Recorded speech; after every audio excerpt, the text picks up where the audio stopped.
Hello everyone ចូលជាមួយនឹងនាងខ្ញុំ Lyda សាជាថ្មីម្ដងទៀតហើយនៅក្នុងវីដេអូនេះផងដែរនាងខ្ញុំលើកយកអំពី the part of human body មកបង្ហាញជូនបងប្អូនទាំងអស់គ្នាគឺយើងនឹងនិយាយអំពីរូបរាងកាយរបស់មនុស្សយើងអូខេហើយនៅក្នុងនោះមានលក្ខណៈសំខាន់លក្ខណៈពិសេសរបស់មនុស្សផងដែរអូខេតោះឥឡូវនេះយើងមកមើលពាក្យទី1ជាមួយខ្ញុំទាំងអស់គ្នាអញ្ចឹងពាក្យហ្នឹងគឺយើងអានថា dimple ចា dimpleចាខួចអ្នកដែលមានខួចចាអញ្ចឹងយើងយកអំពីខួចនៅលើថ្ពាល់របស់មនុស្សយើងគឺយើងអានថា dimple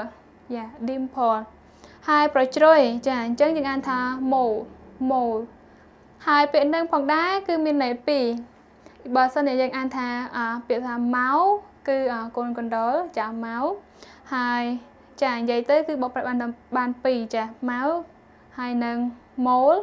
គឺប្រជ្រុយចាប្រជ្រុយអានថា mole ជ្រុយអូខេហើយនឹង saliva ចា saliva គឺទឹកមាត់ចាទឹកមាត់របស់យើងគឺ saliva ហើយរោមភ្នែកគឺយើងអានថា eyelash ចា eyelash គឺរោមភ្នែករបស់យើងហើយយើងមាន eyelid គឺត្របកភ្នែកចាខាងលើនេះចាគឺត្របកភ្នែកហើយនឹង pupil ហើយ pupil ឬក៏ pupil ចា pupil ប្រស្រីភ្នែករបស់យើងគឺខាងក្របខ្មៅខាងក្នុងកែបខាងក្នុងភ្នែករបស់យើងអូខេតោះរំលឹកឡើងវិញម្ដងទៀតជាមួយខ្ញុំទាំងអស់គ្នា dimple ខួចចា dimple mole ប្រជ្រុយ mole saliva ទឹកមាត់ saliva eyelash ចាគឺរោមភ្នែក eyelid ត្របកភ្នែក pupil គឺប្រស្រីភ្នែកតោះឥឡូវយើងបន្តទៅមើលជាមួយខ្ញុំបន្តទៀតគឺយើងមានពាក្យថា chin ចា chin ចង្កាយើងអានថា chin ឬក៏ chin តទៅទៀតយើងមានពុកចង្កាចាពុកចង្កាយើងអានថា beard ចា beard គឺពុកចង្កាហើយនឹងពុកមាត់យើងអានថា mustache ចា mustache ពុកមាត់ចាពុកមាត់កន្លែងនេះពុកមាត់អូខេអញ្ចឹងពុកចង្កាពុកមាត់ខ្ញុំលើកមុនច្រឡំគ្នាតាមពិត beard គឺមានពុកចង្កាតាំងពីនេះមកចាពុកចង្កាតាំងពីនេះមកហើយពុកមាត់គឺយើងយកតែពីកន្លែងនេះទេ mustache ចាកន្លែងនេះហើយថាំងអណ្ដាតចាយើងអានថាថាំងបើសិនពាក្យនេះបើសិនជាយើងអានតាមដែលយើងមើលឃើញយល់ឃើញគឺយើងអាចត្រូវទេតែបើយើងចូលទៅស្ដាប់គេអានដើម្បីយើងដឹងថាពាក្យហ្នឹងគាត់អានថាម៉េចគឺយើងអានថា tank ចា tank ហើយយើងមានពាក្យ miltooth ចា miltooth បងប្អូនមួយចំនួនប្រហែលជាច្រឡំដូចខ្ញុំទៅដែរកាលពីមុនខ្ញុំច្រឡំថា tooth និង teeth ខុសគ្នាមិនកាពិត tooth គឺយើងយកទៅលើធ្មេញតែមួយចាតែពេល teeth គឺយកអំពីធ្មេញទាំងអស់តែម្ដងយកអំពីមួយក្រាស់ហ្នឹងអញ្ចឹងគេនិយាយ miltooth គឺគេយកអំពីធ្មេញកំណើតចាធ្មេញកំណើតរបស់យើង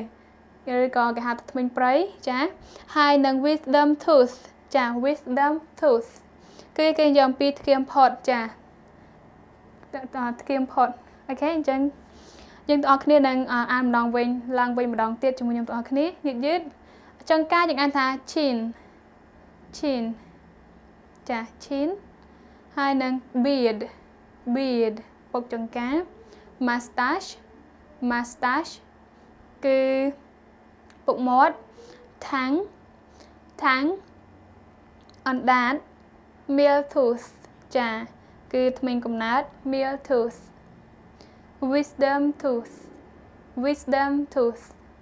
ចាឥឡូវនេះយើងមានពាក្យថ្មីបន្តទៀតគឺយើងមាន armpit គឺក្លៀកចាក្លៀករបស់យើង armpit យើងអានថា armpit ហើយបំពង់កគឺយើងអានថាយើងអានថា throat ចា throat ហើយផ្ចិតចាផ្ចិតរបស់យើងគឺយើងអានថា navel ចា navel តទៀតយើងមានអង្គែនៅលើក្បាលរបស់យើងអានថា dandruff ចា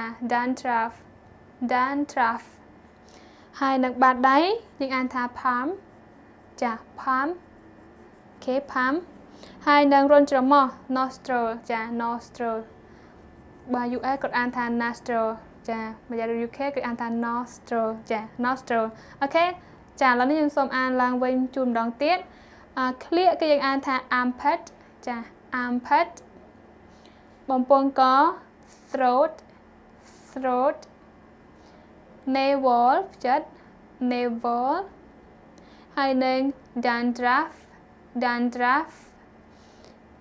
palm បាតដៃ palm ហើយនឹង nostril ឬក៏ nostril អូខេអញ្ចឹងវីដេអូរបស់នាងខ្ញុំមានតែប៉ុណ្្នេះទេហើយនាងខ្ញុំសង្ឃឹមថាបងប្អូនទាំងអស់គ្នាប្រកាសជាបាន